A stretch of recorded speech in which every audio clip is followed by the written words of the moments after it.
여러분 반갑습니다. C촌입니다.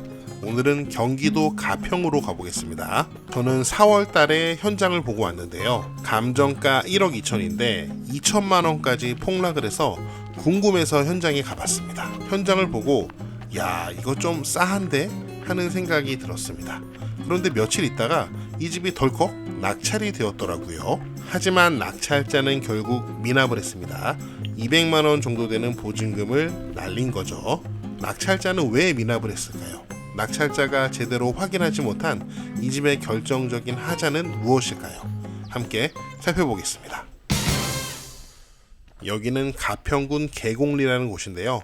포장도로가 있고 여기 비포장도로를 통해서 경매물건으로 진입하게 되는데요. 지도에서 보시는 것처럼 경매물건은 정남향입니다. 들어가는 진입로는 공유자가 4명인 개인 소유의 땅입니다. 단점이죠. 계속해서 단점만 이야기하게 될 것 같습니다. 길 우측으로 보시면은 대규모 태양광 발전 시설이 있는데 이건 역시 단점입니다.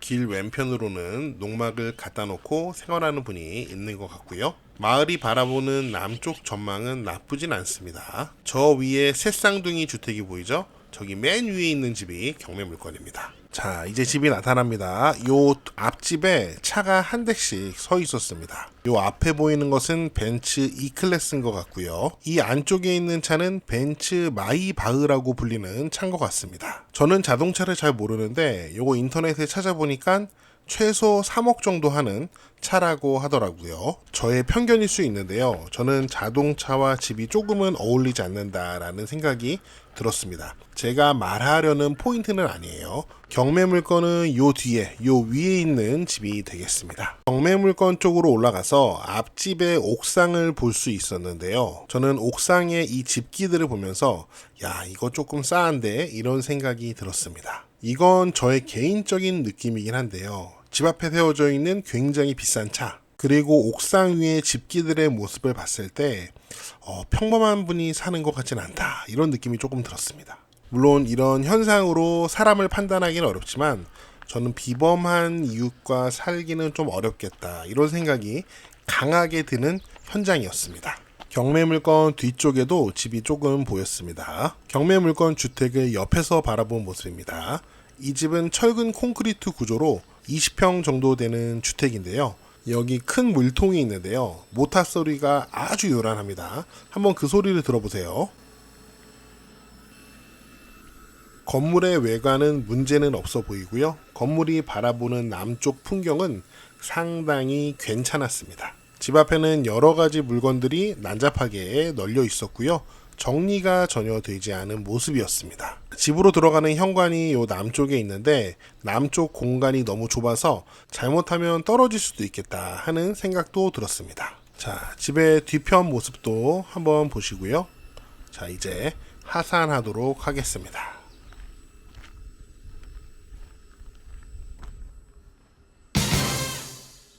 자, 그러면 심층 분석을 통해서 이 집이 애초에 왜 이렇게 많이 유찰이 되었는지, 그리고 왜 낙찰을 받았지만 결국에는 미납했는지 그 이유를 정확하게 살펴보도록 하겠습니다. 저는 여러분이 이 경매 케이스를 공부를 해보시면은 여러분이 경매에 접근할 때도 도움이 되겠지만 매매나 전세와 같은 일반 부동산 거래를 할 때도 상당히 도움이 될 것 같습니다. 한번 같이 살펴볼게요. 자, 우선 경매 기호를 보시겠습니다. 사건 번호 확인하시고요. 다음 매각기일은 8월 10일입니다. 여러분 동영상 보시고 입찰하지 마세요. 자, 물건 종류는 주택이고 건물 면적은 20평, 땅은 빵평입니다. 건물만 나와 있는 물건이에요.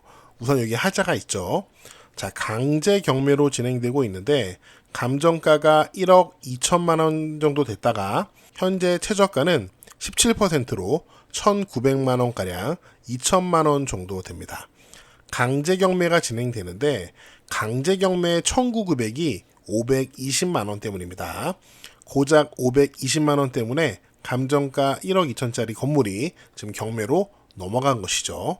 지금 현재 경매 물건이 건물만 나와 있기 때문에 낙찰자는 분명히 이 건물이 법정 지상권이 성립할 것이다 라고 생각하고 낙찰을 받은 것 같습니다. 만약에 그렇게 생각하지 않고 낙찰을 받았다면 그거는 조금 이상한 거죠. 자, 그러면 애초에 낙찰되기 전에 왜 1억 2천에서 거의 2천만 원까지 이렇게 유찰이 되었을까요? 그 이유를 한번 따져보겠습니다. 저는 그 이유가 세 가지 정도 된다고 분석을 해봤는데요. 첫 번째는 대항력 있는 임차인입니다. 여기 임차인 자료를 보면은 여기 임차인이 있고 임차인이 대항력이 있습니다.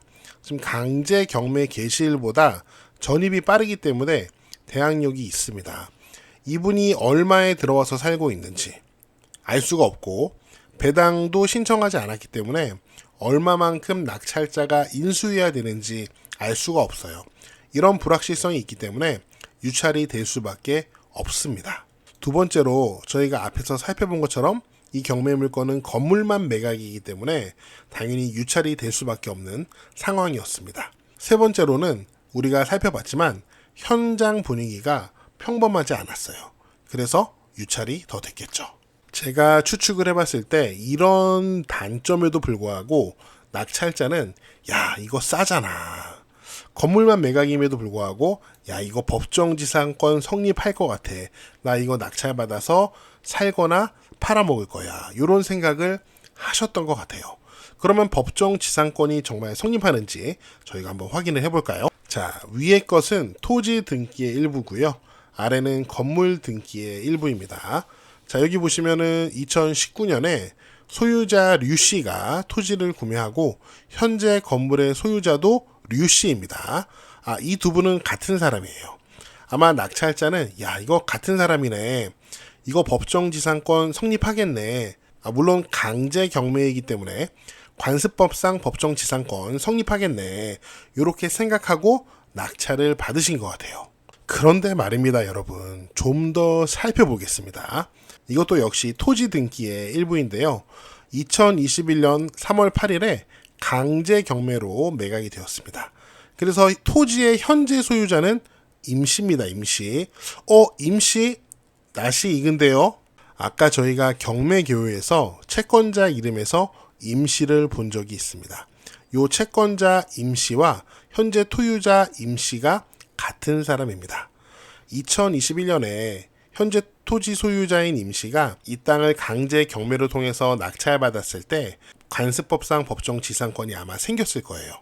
하지만 여기 채권자 임씨가 강제 경매를 다시 신청한 것을 보면 아마 건물 소유주 류 씨가 관습법상 법정지상권이 성립한 후에 토지에 대한 지료를 내지 않아서 현재 토지 소유자 임 씨가 밀린 지료를 달라고 소송을 해서 그게 확정 판결 받아서 강제 경매로 진행되고 있는 것 같습니다. 그렇다면은 관습법상 법정지상권은 더 이상 성립하지 않겠죠. 하지만 낙찰자는 이렇게 생각을 안 하신 것 같고요. 관습법상 법정지상권이 성립할 거라고 생각했기 때문에 2,300만 원 정도 되는 가격으로 낙찰을 받은 것 같습니다. 하지만 미납한 것을 보면 그 사이에 이 사실을 알게 되신 것 같아요. 사실은 법정지상권이 성립하지 않는다는 것은 이렇게 분석하지 않아도 쉽게 알 수 있었습니다. 이 경매 물건의 매각 물건 명세서에 보면 사실 이 내용이 자세하게 기재가 되어 있습니다. 입찰하기 전에 매각 물건 명세서를 잘 보는 것은 굉장히 중요한 것 같습니다. 아주 중요한 정보들이 여기에 있을 수 있기 때문입니다. 여기 비고란에 보시면은 1번에 이렇게 쓰여 있네요. 건물만 매각, 법정지상권의 부존재, 법정지상권이 없다는 거죠. 이 사건 매각 물건에 대한 건물 철거 판결을 명하는 확정 판결이 있다. 결론적으로 이 건물은 어차피 철거가 되는 건물이에요. 확정 판결을 이미 받은 거죠. 그런데 요거를 낙찰받는다는 것은 잘못된 판단이죠. 사실 저는 이 부분에 있어서 법원의 잘못도 조금 있는 것 같습니다. 제가 건방진 말을 하는 걸 수도 있는데 지금 이 매각 진행 내용을 보면은 작년 10월 20일에 1차가 있었고 계속해서 진행이 된 것을 확인할 수 있습니다. 그리고 현재 매각 물건 명세서는 작성일자를 보면은 2023년 4월 5일입니다. 올해 4월 5일. 제 생각에는 1차 매각 기일 진행되기 전부터 자세하게 매각 물건 명세서를 작성해서 공개를 했어야 되는 것 같습니다. 하지만 그렇게 못했던 것 같고요. 그런데 현재 여기 낙찰자는 변명의 여지가 없는 게 매각기일이 4월 20일인데 요거 4월 5일자 매각 물건 명세서를 확인하고 입찰을 했어야 합니다. 한마디만 더 첨언하면 저는 감정평가에도 문제가 있다고 생각합니다. 철거에 관한 확정 판결이 있었음에도 불구하고 감정평가서는 그냥 기존에 하던 방식대로 기계적인 감정을 하고 그 확정 판결을 전혀 반영하지 않고 이 감정가를 설정한 것 같습니다. 철거 확정 판결이 있기 때문에 분명히 재산상에 불이익이 있음에도 불구하고 그 내용이 정확히 반영되지 않은 감정이라고 할 수 있죠. 네, 여러분 어떻게 보셨나요? 저는 여러분이 경매 물건에 접근할 때는 특히 매각 물건 명세서를 잘 보는 게 중요하다는 것을 다시 한번 보여주는 사례라고 생각합니다. 그리고 시청과 함께 이렇게 영상을 통해서 지속적으로 부동산에 대해서 관심을 갖고 공부를 하시는 게 좋을 거라고 저는 생각을 합니다. 요즘에 부동산이 워낙 불경기고 시골집은 헐값에 쏟아진다 이런 말들이 많은데요. 저는 여러분이 지속적으로 부동산에 대해서 관심 갖고 공부를 해야지 기회가 왔을 때 잡으실 수 있을 거라고 생각합니다. 저도 마찬가지로 이렇게 영상을 만들고 여러분과 소통을 하면서 공부를 하고 있는 거예요. 저도 나중에 아주 좋은 기회가 오면은 부동산에 또 투자하려고 열심히 일을 하고 있습니다. 네, 제가 준비한 내용은 여기까지인데요. 여러분 오늘 경매 물건 어떻게 보셨나요? 여러분의 다양한 생각을 댓글로 남겨주시고요. 시촌 채널 멤버십에 가입해서 영상 제작을 후원해 주시면 정말 감사하겠습니다. 저는 다음 영상에서 더 유익하고 재미있는 내용으로 돌아오겠습니다. 여러분 시촌 어게인.